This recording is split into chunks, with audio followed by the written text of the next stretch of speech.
Sugar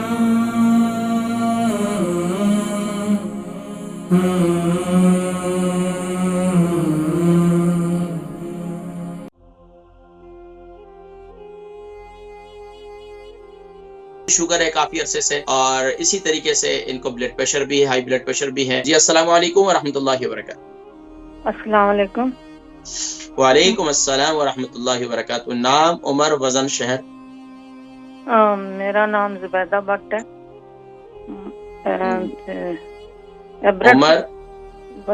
उम्र 71।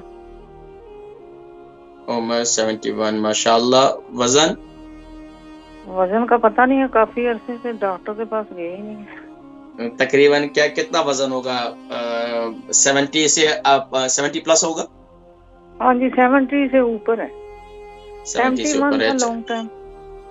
अच्छा चलें ठीक है, मैं देख लेता। अच्छा ये बताइए सवाल क्या है? मुझे ना बहुत तकलीफ है, मुझे डायबिटीज भी है, हाई ब्लड प्रेशर भी है, काफी अरसे से तकलीफ है। तो पहले बॉडी सारी सूज गई थी और टांगे और पाँव रेड हो गए थे, तो बहुत तकलीफ है। जल रही है बॉडी और कोल्ड हो जाती है और पानी निकलता है, जैसे फील होता है टांगों से पाँव से पानी निकल रहा है। पानी बाहर आ रहा है या क्या महसूस होता है? पानी चल रहा है? पानी अंदर ही फिर रहा है, पता नहीं किधर जाता है, पर पानी निकल रहा है। जिस्म में रेंगती हुई चूंटियां महसूस होती हैं, जैसे चूंटियां रेंग चुभती हैं और बॉडी जलती है। अच्छा, ये तकरीबन कितना अरसा हो गया आपके जिस्म में ये गर्मी आपको ज्यादा महसूस? मैंने वो ना कोई 5-6 माह हो गए ऐसी तकलीफ में। पहले बॉडी सूज गई थी, फिर बॉडी। कितना अरसा पहले बॉडी सूजी थी आपकी? कितना अरसा पहले बॉडी सूजी थी आपकी? कोई 3 माह हो गए होंगे, 3-4 माह। वो तो ना क्या बताया डॉक्टर ने, बॉडी क्यों सूजी थी?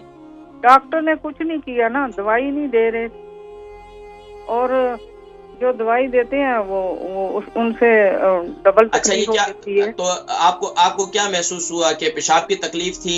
पेशाब सही नहीं आ रहा था? पेशाब बंद हो गया था और बड़ा पेशाब भी बंद हो गया था, फिर बहुत तकलीफ देखी। अभी बेहतर है? अभी बेहतर है अल्हम्दुलिल्लाह। अभी बेहतर है। सिर्फ अभी मेरी टांगें जल रही हैं और पानी कब्ज की शिकायत तो नहीं है? नहीं, ठीक ही है। खाना पीना थोड़ा कम है, मतलब भूख नहीं लगती ऐसे। अच्छा ठीक है, प्रोग्राम देखें, मैं जिक्र करता हूँ इंशाल्लाह। बहन है जुबैदा भट्ट, इनकी उम्र 71 है और 70 प्लस इनका वजन है। इनको भी शुगर है काफी अरसे से, और इसी तरीके से इनको ब्लड प्रेशर भी है, हाई ब्लड प्रेशर भी है, और इनकी बॉडी में सूजन काफी हो गई थी पिछले दिनों, और टांगों में भी काफी सूजन हो गई थी। तो इसी तरीके से इनके जिस्म में बहुत ज्यादा गर्मी इनको महसूस होती है, सुइयां बहुत ज्यादा चुभती हैं, महसूस ये होता है कि टांगों के अंदर पानी जो है वो चल रहा है। और इसी तरीके से इनको यानी कि इनके जो बॉडी में सूजन हुई थी तो बता रही थी कि ये मैंने पूछा कि पेशाब की तकलीफ थी, तो बताया कि हाँ पेशाब जो है इनका बंद हो गया था और भूख भी नहीं लगती। इसके हवाले से कुछ बताएं। तो देखें, एक तो शुगर, ब्लड प्रेशर और आर्थराइटिस के लिए आप भी मेथी दाना रात को इस्तेमाल करें पाउडर फॉर्म में और हल्दी वाले पानी के साथ। तो दूसरा काम आप ये करें कि हम अपने खास तौर पर अपना जो यानी कि आपका जिस्म है, इस हिस्से को खूब इसका मसाज करें। यहाँ पर जब भी आपके पाँव में सूजन का होना है या खास बस औकात देखें भी कि आपको ब्लैडर में जब ये खास तौर पर किडनी कमजोर हो जाए तो उस वजह से भी ये होता है, पेशाब की तकलीफ ना होने की। लेकिन अल्हम्दुलिल्लाह अभी आपको कुछ नहीं है, सिर्फ ये महसूस होता है जैसे पानी चल रहा है। तो उसके लिए क्या करें, आप अपने पाँव का मसाज करें, अपनी टांगों का मसाज करें। बस औकात ये भी होता है कि आपके टांगों में खून का दौरान नहीं होता, खून के दौरान ना होने की वजह से भी पाँव सुन्न हो जाते हैं, पाँव में सूजन हो जाती है। तो एक तो ये कि चहलकदमी खास तौर पर जरूर करें, थोड़े वॉक आधे घंटा जरूर करें, क्योंकि आपको वॉक की बहुत ज्यादा जरूरी है, वॉक बहुत ज्यादा जरूरी है।